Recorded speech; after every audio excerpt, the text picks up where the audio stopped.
kecelakaan maut truk susu tabrak 3 rumah, sopir meninggal dunia. Sebuah truk tronton bermuatan susu kemasan menabrak 3 rumah warga di Dusun Jengkol, Desa Losari, Kecamatan Pakis, Kabupaten Magelang, Jawa Tengah, Jumat, 27 Februari 2026, pagi.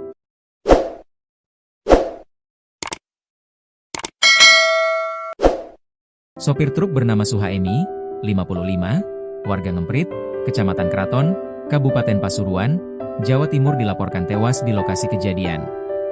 Kasat Lantas Polresta Magelang, Kompol Nyi Ayu Fitria Faca, menjelaskan kecelakaan terjadi sekitar pukul 05.00 WIB di ruas jalan menurun dan berliku di kilometer 15. Kronologi kejadian. Truk melaju dari arah Salatiga menuju Magelang melalui jalur Pakis. Sopir diduga kurang konsentrasi sehingga berjalan oleng ke kanan tidak terkendali dan menabrak rumah warga. Ini kecelakaan tunggal dengan kerugian material dan 1 korban jiwa, yakni pengemudi, ujarnya.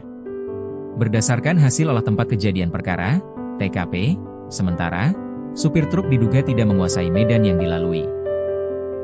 Dimungkinkan ini sementara, yang bersangkutan tidak mengenal medan jalan karena di kilometer 15 ini jalannya berliku-liku, jadi dimungkinkan tidak mengenal medan jalan dan tidak ada ditemukan bekas rem, katanya. Proses evakuasi. Akibat kejadian tersebut, truk menabrak 3 rumah warga, termasuk pagar rumah serta bangunan rumah milik warga lainnya. Petugas dari Satlantas bersama Basarnas dan tim SAR gabungan melakukan proses evakuasi kendaraan serta penanganan di lokasi kejadian. Proses evakuasi dilaksanakan oleh tim SAR dengan Basarnas kemudian dengan unit Gakum dari Satlantas untuk angkutan truk ini berupa muatan susu, ujarnya.